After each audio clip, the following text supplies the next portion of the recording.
Assalamualaikum warahmatullahi wabarakatuh. Kali ini saya akan berbagi secara online perihal bagaimana cara mengecek korosi ya, korosi pada lambung dan konstruksi kapal. Lambung dan konstruksi kapal. Kawan-kawan semua, korosi itu sangat berbahaya bagi kapal. Dan langkah awal di dalam mengecek korosi adalah kita harus lakukan persiapan diri kita saat kita mengecek korosi ya. Gunakan alat pelindung diri ya, mulai dari safety helm, glove, kacamata, wear pack dan lain sebagainya. Siapkan alat-alat inspeksinya ya. Yang kedua, lakukan pemeriksaan secara visual ya. Lakukan pemeriksaan secara visual. Kita lihat apakah ada yang mengalami tanda-tanda korosi ya, terutama pada lambung kapal, baik bagian atas maupun bagian bawah, dek, superstructure dan peralatan-peralatan lain kapal. Dan perhatikan adanya tanda-tanda korosi. Biasanya ada noda-noda karat, ya perubahan warna dari cat kapal itu menandakan adanya korosi. Adanya lubang baik kecil maupun yang besar ya. Pengelupasan cat kapal itu juga bagian daripada eh, pemeriksaan visual dan kita cek. Langkah selanjutnya apa? Langkah selanjutnya adalah eh, melihat daerah-daerah yang rentan terhadap korosi, bagian-bagian kapal yang rentan terhadap korosi ya. Fokus pada area-area yang rentan, terutama yang terkena air laut ya, biasanya di bawah garis air ya, atau dek yang kadang-kadang terkena air laut. Meskipun dek tidak terkena air laut, tapi dek itu ada kelembaban yang cukup tinggi. Ya, jadi pada lambung kapal itu biasanya di bagian bawah dan dek itu biasanya karena kelembaban.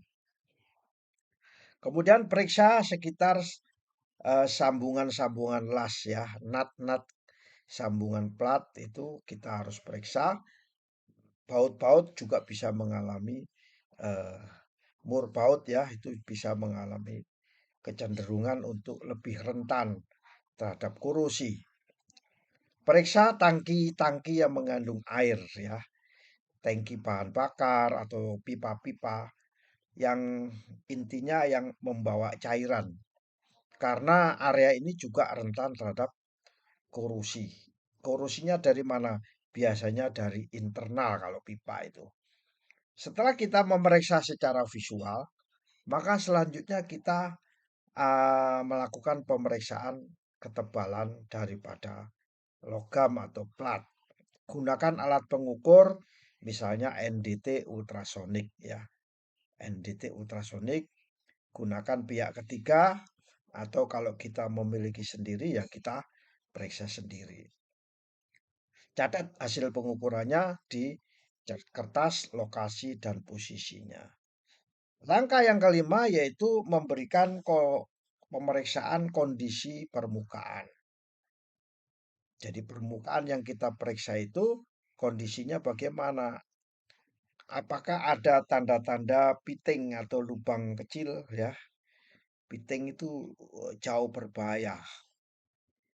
Atau terjadinya korosi galvanik ya, korosi galvanik seperti dua logam yang berada di media elektrolit, air laut atau kelembapan maka yang dimakan adalah yang lemah dulu, yang mudah karat dulu yang dimakan.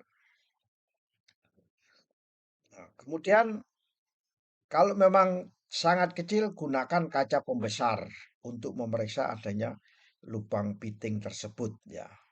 Periksa permukaan cat ya, apakah cat kapal yang top coatnya itu mengalami pengelupasan dan biasanya terlihat logamnya berubah jadi coklat warnanya.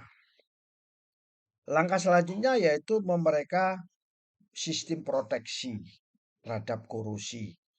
Apakah anodanya sudah habis atau anodanya belum habis? Kalau sudah habis berarti sudah termakan dan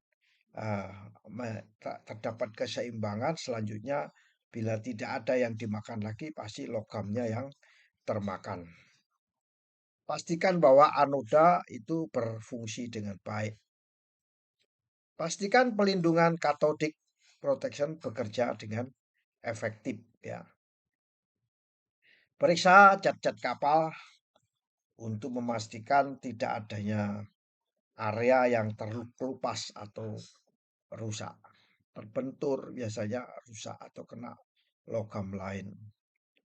Dan jangan lupa untuk mendokumentasikan hasil temuan kita. Usahakan menggunakan foto atau video karena ini bisa dimanfaatkan untuk proses perbaikan kapal. Buat catatan, ya posisinya di mana, kanan kiri, frame berapa. Dan lakukan penilaian untuk kemungkinan tindak lanjut ya. Misalnya temuan korosi ini meningkatkan tingkat keparahan dan dampaknya. Jadi kalau dampaknya serius, maka lakukan perbaikan segera, terutama pada integritas daripada struktural kapal, kekedapan dan kekuatan kapal. Tentukan langkah perbaikan, apakah dilakukan perbaikan temporary, apakah harus dilakukan perbaikan di atas dock ya. Kemudian apakah perlu dilakukan penggantian plat. Kemudian jadwalkan perbaikan tersebut. Ya, harus ada timingnya yang tepat. Dan berikan laporan ya kepada pelayaran atau kepada pimpinan perusahaan pelayaran yang mencakup temuan korosi kita. Kemudian sampaikan kepada pihak-pihak yang terkait untuk perbaikan kapal. Nah, ini bisa menjadi bentuk rekomendasi. Jadi kawan-kawan semua, korosi harus kita lakukan perbaikan.